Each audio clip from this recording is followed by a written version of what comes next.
Hey y'all, what's going on? This is Jackie at J. Marie Booklet. So today I am making a video about discretion and confidentiality in the workplace.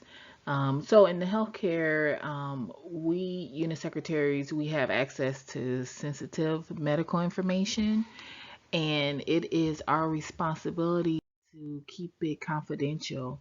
So of course, we can see, the patient's records in their chart. We can see it in, whether it's a physical chart or electronic chart. We can see it.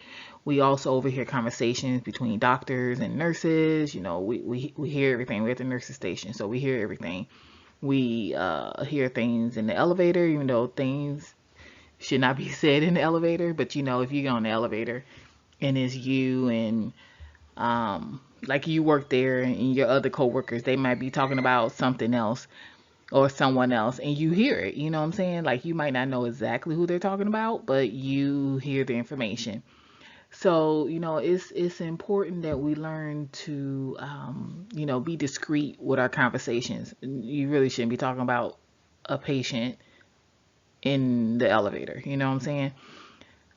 But we are kind of loose when we're in the elevator when we know our that's our coworker and things like that. But yeah, we need to be more discreet. And then of course, we have conversations with doctors, so we learn things. Like I've had many doctors, they were down in the ER and they come up on the unit and show us, a video or whatever, like pulling maggots out of, somebody's leg. That was disgusting, but they had the maggots moving in the cup, okay, that they pulled out somebody's leg because the leg was rotten. Or like this one time, this one doctor, he was telling about this lady who her eye popped out her head because she had a brain mass, and it was actually a lady because the doctor wrote about it in a journal, so it was in a medical journal. I knew that lady because when I started on the main floor, she was a patient, and but when he was telling the story, it didn't register until he said some things, and then it hit me that he was talking about this lady, and I couldn't believe that lady lasted that long. That's what I was tripping off of. Like, that lady survived because that's when I first started over there on the main floor, like when I first got hired, and I was over in ICU when he was telling that story. But that lady's condition, because her husband, he should have let her die. I'm sorry, he should have. That lady, when I was there, that lady shouldn't have. She should have, he should have let her die, but he wouldn't let her die, and the mass on her brain just got so big. Oh my God, I'm telling y'all this. Her mass on her brain got so big, her eye popped out her head. Like, come on, like, you in the medical journal, like. But anyway, but that's a whole nother story. But yeah, but like things like that, you gotta be, you know, gotta keep it confidential. That's you talk like that in the hospital, you know what I'm saying? But you gotta learn how to keep it confidential so that people don't know who you're talking about, because you overhear things. Doctors talk, nurses talk, people talk. And then there were times where, like, something would, like, the nurses would say something, and I would be like, well, let me rephrase that. There were times the nurses wouldn't say anything, because see, I'm not the type of person that read people's, like, health history and physical. Like, I knew this one girl when I first started. She did that. She could tell you everything about everybody because she read their history and physical. Like, I don't care. It's too much going on to be sitting there reading everybody's history and physical.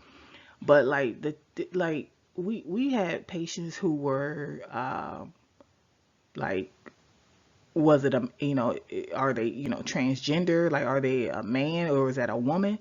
Now the nurses knew. I didn't know. Like, I thought it was a woman in there because I ain't looking at these patients. I ain't all in the room, but I ain't reading the physical either. You know what I'm saying? And ain't nobody said nothing. And then finally they'll talk about it, maybe after their discharge they'll say something. I'm like, really? That we really? Like, what? Like, what y'all talking about? What patient? But like they kept it between them. Like, I'm sitting right there. This patient's been here for a few days. I didn't know because I'm just not, be all in people's business like that. But you know, you gotta learn how to keep it confidential. Okay, you know, you got to keep things, you know. And then another thing we gotta learn how to do is we gotta be discreet when it comes to people in their paperwork.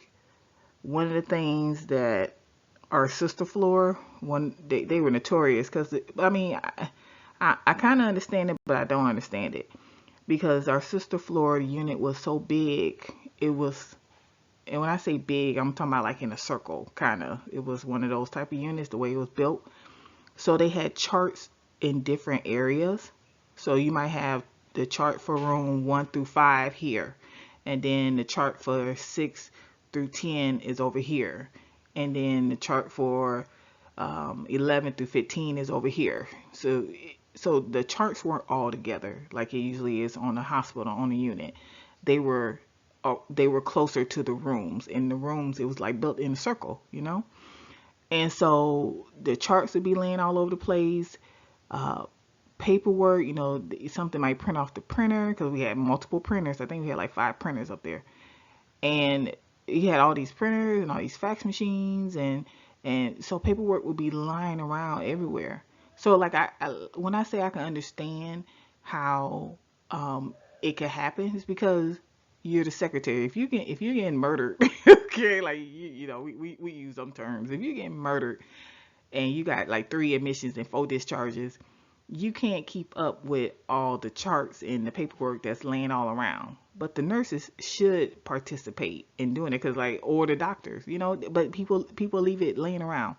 So I understand it happens, but one of the things is we got to be on top of that, because that's a violation. You know, you got people paperwork laying around. You know, it's not really any. The nurses might be, the nurse that's over in that area might be in the room. The CNA might be in the room with them.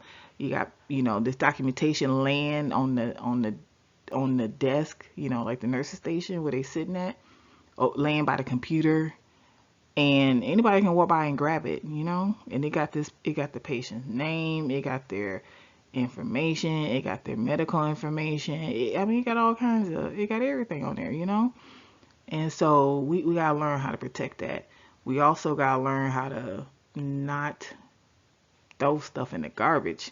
Like one of the secretaries up there, she was notorious. She threw everything in the garbage. Like, do you not see the shredder right there? Like, the shredder is right there. And she threw everything in the garbage. Like, she didn't even rip it up. She just threw it in the garbage. I'm like, and she later became a nurse. She was a secretary and she became a nurse. And I was like, you know, whatever. But yeah, you know, we gotta just be more mindful of the patient's, you know, medical information and their privacy. We gotta learn how to respect that. And I made many videos talking about this, but I think it's just one of those things that it just needs to be, reiterated, because we take it for granted, and we leave stuff lying around that shouldn't be left around, and we don't think about it. You know, I mean, it happens, but it shouldn't be a everyday thing. You shouldn't be the secretary that everyone knows throws stuff in the garbage. You know what I'm saying? You know, you gotta be mindful of that. If you have any questions or comments, you can follow below. I'm sorry, if you got questions or comments, you can leave them below. You can also follow me on my blog. It's Jamie Marie Booklets. That's where I talk about being a unit secretary. And don't forget to like and subscribe to the channel. And I'll talk to you later. Bye.